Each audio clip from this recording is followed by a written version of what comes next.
Today on Monkey Life, it's a chilly start for the chimps as winter sets in.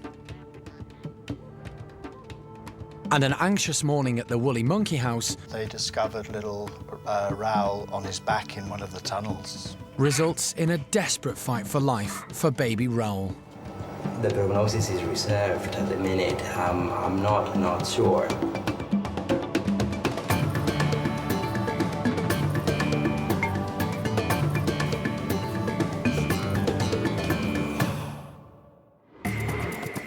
This is Monkey World in Dorset. Tucked away deep in the English countryside, it's the largest sanctuary for monkeys and apes on the planet. And this is Dr. Alison Cronin, the primate's best friend. Alison and her team spend their lives rescuing... Yeah, everybody's brilliant. Really good. ...and rehabilitating primates from all over the world. Well, we're pleased with you now. They currently look after more than 240 monkeys and apes from 15 different species.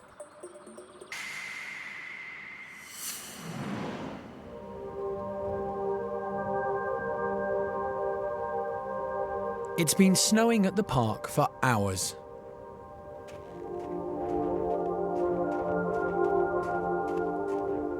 And for Mike, Holly and the rest of the team at the Woolly Monkey House, a day which started badly has just got worse. Yeah, they came in as normal, around about sort of 8:15. Everybody was happy here. All of the woolly monkeys here in the top house were walking about, moving around. Everybody was as normal. And then literally half an hour later, they discovered little Raúl on his back in one of the tunnels. Why and how he actually got there, we just don't know. It's just a complete mystery as to what happened. Raúl has been rushed to the vets only semi-conscious and in shock. The primate care team are in shock too.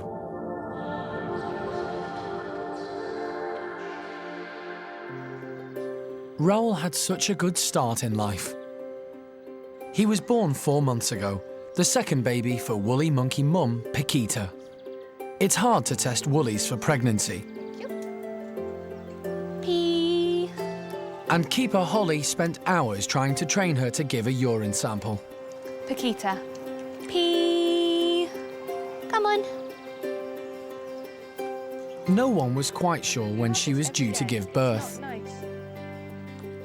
But one autumn morning, the keepers arrived to find her clutching a tiny newborn boy. Here she is. She's doing very well. She's looking after the baby. And at the moment, we're just watching and waiting to see if she's suckling it properly. It's currently holding onto my finger with its tail. It's moving around. It seems very curious about things, and it's vocalising to the rest of the group. So at the moment, things are looking very positive. Holly and her colleagues were delighted to discover that Paquita was proving to be a good mum, and the baby was suckling well. But Holly did have some concerns about the speed of baby Raúl's progress and Paquita's unusual way of carrying him around. We never like to be too optimistic because it kind of tempts fate. But Paquita decided to do things her own way. She wasn't carrying the baby how woolly monkeys normally do. Normally they carry them straight down their chest so it's easy for them to feed. She decided she was going to carry it like a human would, between her two arms like this.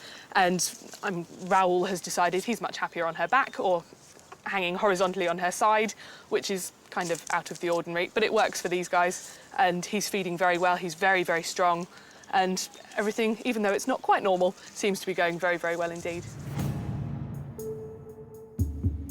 But this morning, that's all changed, and Mike is still stunned and unsure what's happened. For something like this to go wrong, it's devastating. It just seems so unfair. We had to take him away from his mum because obviously he needed medical attention. So we managed to get him away from his mum, put him on a little hot water bottle because he was obviously cold, and wrapped him up in nice furry blankets, cuddled him so that he became warm again, and then he was taken off to the vets, which was the quickest option, so that they could have an immediate look at him and hopefully maybe discover something that's wrong with him. Coming up, it's touch and go for Raúl, as vets fight to save the tiny woolly monkey and the team wait anxiously for the result of X-rays. It just seems to be an unfortunate accident.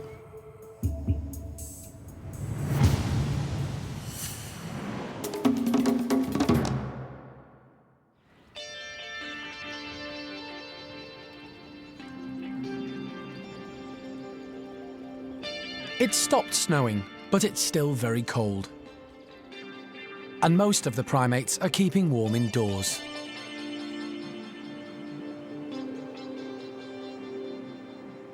It's obviously more challenging to move animals around when the weather is bad, and we've had to take certain precautions. For example, we wouldn't let the capuchin monkeys out in this kind of weather, and that's really because they've only been here for a year, and they're still really finding their feet and learning how to come back in when it's cold, and so we haven't risked it, and we've not let them out because we'd be worried about certain individuals who may sit out in the snow. But the older animals and the animals that are in a good routine, that we do know that they will come back if they get too cold, then obviously we can let them out and enjoy it. But you just need to keep an eye on everyone and make sure there's no one sitting out, because obviously they'll get cold if they're out for long periods.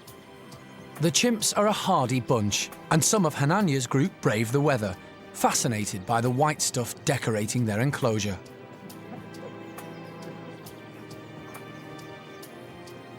Over at Paddy's group, the snow has had a calming effect on normally boisterous Gamba.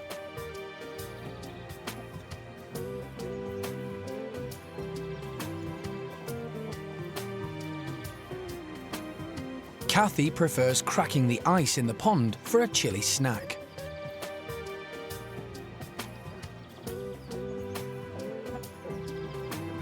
It's a favourite with leader Paddy. And dominant female Cindy.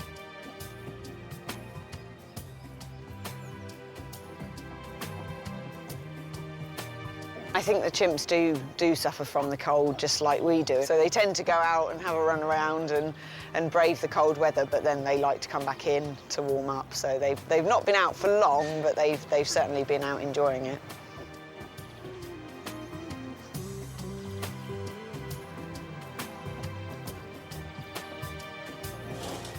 To warm them up, Paddy's group are about to have a treat.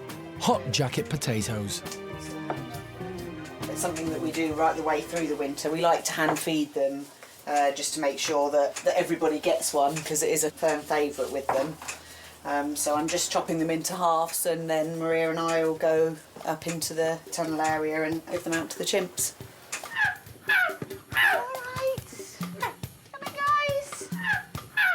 During the winter time, it is important that we keep a good weight on all our chimps, so we like them to be a little bit heavier during the winter, so we do tend to up the calories slightly during the winter time, and then obviously if they get any colds or coughs, they can maintain their same body weight.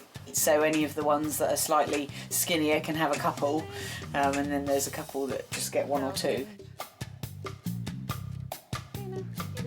Good girl, Athena. And that's pretty much it for these guys in the tunnel. They've all had their fair share.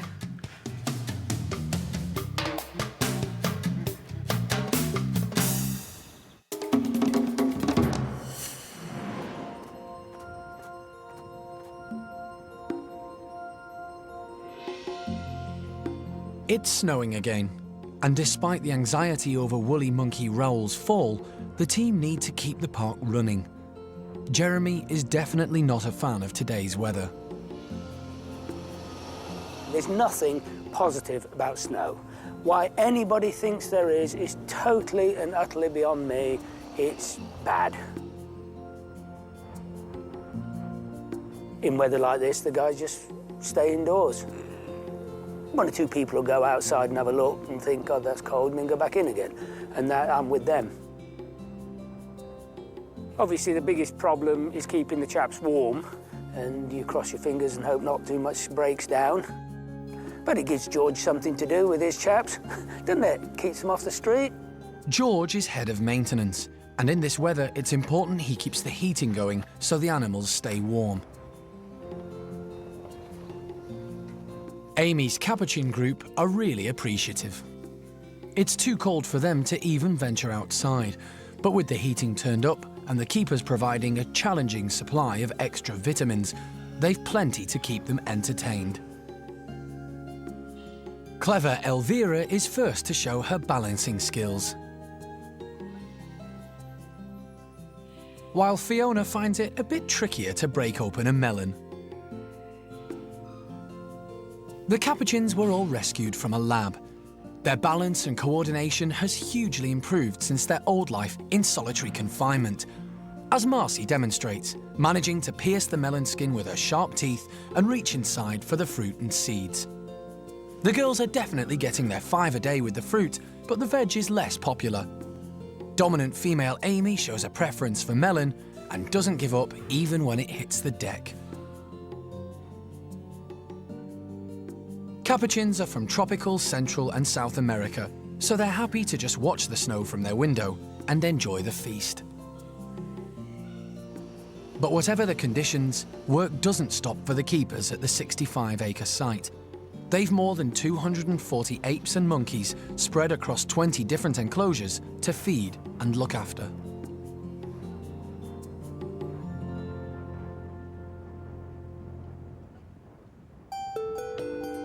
But with the park being so close to the coast, they don't often get such bad weather, and it's a bit of a novelty for keepers and animals alike. Certainly I haven't seen snow since I've been here, so yeah, it's very rare, obviously, in this part of the country, so it's nice. Occasionally we've had tiny bits, but nothing that's settled, you know, quite like this.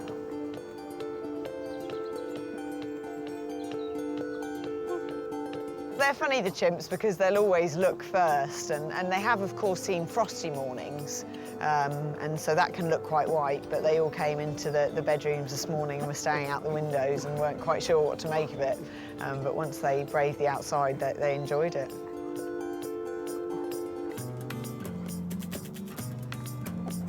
They seem to be very robust, actually, chimps, when it comes to that sort of thing. Often in the summertime, they'll hold ice lollies for 20, 30 minutes, so they do seem to be more immune to that, and they like the cold textures, so they came in and they had sort of breakfast in one hand and a snowball in the other. Honey enjoys the snow, but isn't quite so keen on the cold, and has brought her snowball indoors. While Turkish chimp Zeynep, well, she just fancies having a duvet day.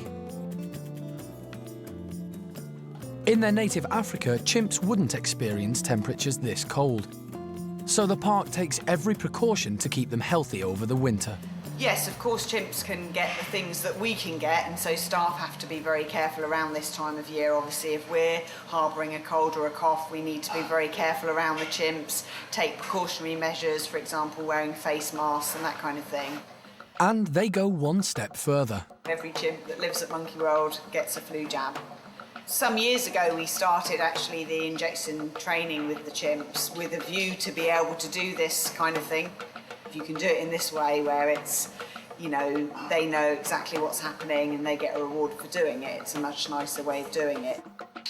Cookie is a perfect patient, as Kate gives her the injection in her shoulder, while Cara goes through her checklist to see who still needs a jab.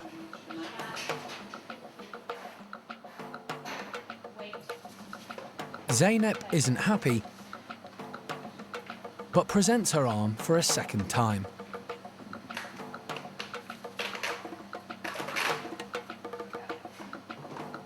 And gets a banana and a packet of raisins as a reward.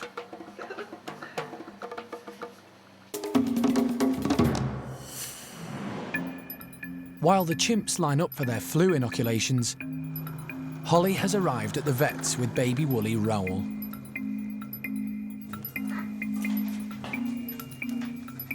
He appears to have had a fall, but the keepers don't know exactly what happened.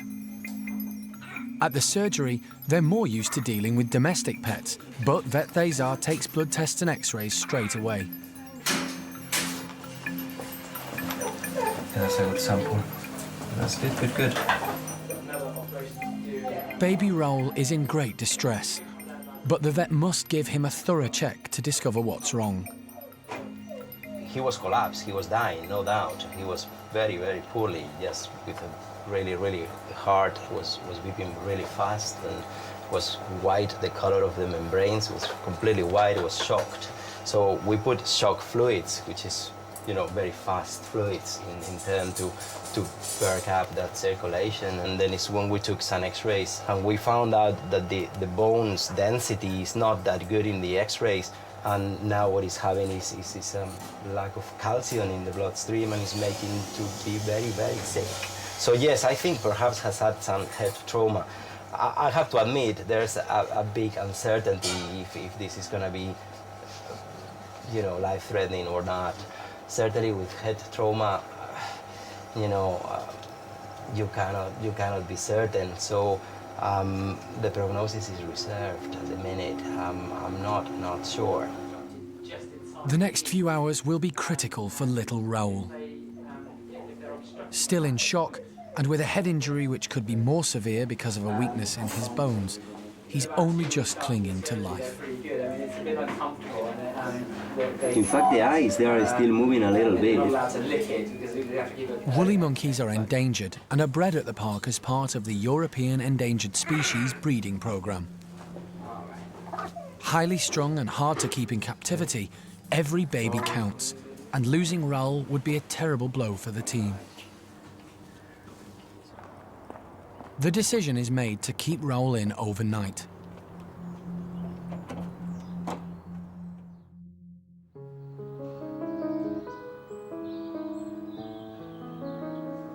But in the morning, it's bad news. Raúl's condition deteriorated, and he didn't survive the night.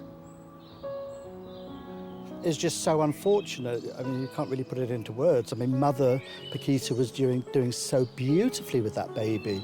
And the baby was just fantastic. It was interacting with all the other woolly monkeys.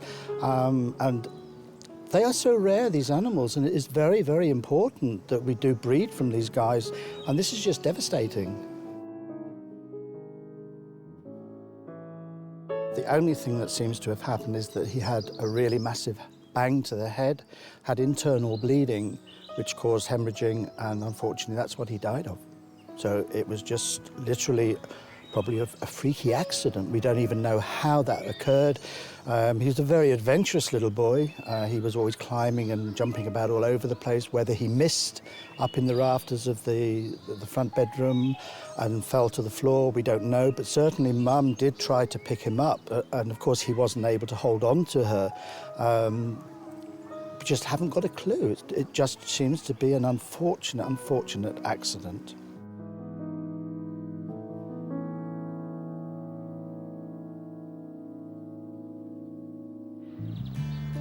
Raúl was a rare woolly monkey, so losing him is very upsetting for the team. Breeding at the park is limited because space is needed for mistreated primates from all over the world. But Alison is committed to the European Endangered Species breeding programme, which ensures the survival of the woolies, orangutans and golden-cheeked gibbons.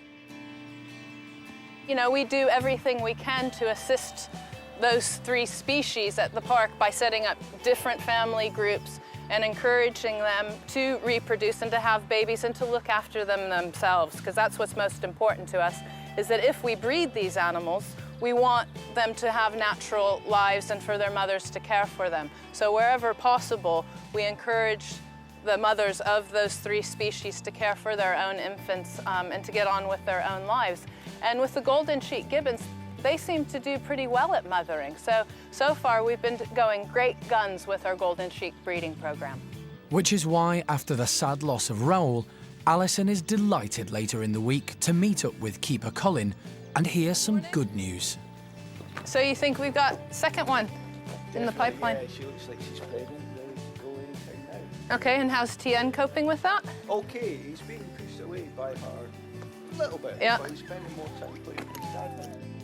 Yeah, we're fairly sure that Peanut is pregnant now. It's been 2.5, 3 years since Tien was born.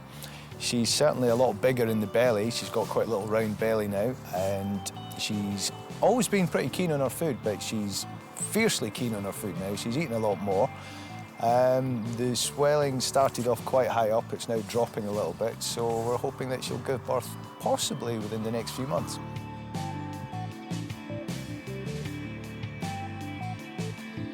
Peanut lives with her husband, her mate, Punyo, and their little son, Tien. Now, Tien's 2.5 to 3 years old now. Tien's always been very close to his mother, but he's a lot more independent now. He spends a lot of the time playing around on his own. And also, in the past few weeks, he's been spending more time with Punyo, with his father. Now, whether this is because Peanut's actually trying to wean him or, move him away a little bit, knowing that she's pregnant, then that could be another sign. But at the moment, Tien's spending a lot of time with his father, playing together quite happily. Peanut was rescued from a tropical bird smuggler in Cambridgeshire after a court case in which Alison gave expert testimony. Peng Yo, her mate, was stolen from the wild in Vietnam for the pet trade in Taiwan. Although Peanut's pregnancy means she's trying to wean Tien before her new baby is born, she's still happy to share a cuddle. We do take very seriously all of those new lives that come to the park, and we're over the moon when we see that we've been doing the right things for our rescued monkeys and apes. Next time on Monkey Life. Tests for chimp Trudy as fears grow for her health. Anything that's going to be sinister like a tumour is going to show up nice and bright. And baby Diego leaves Alison for his woolly monkey family.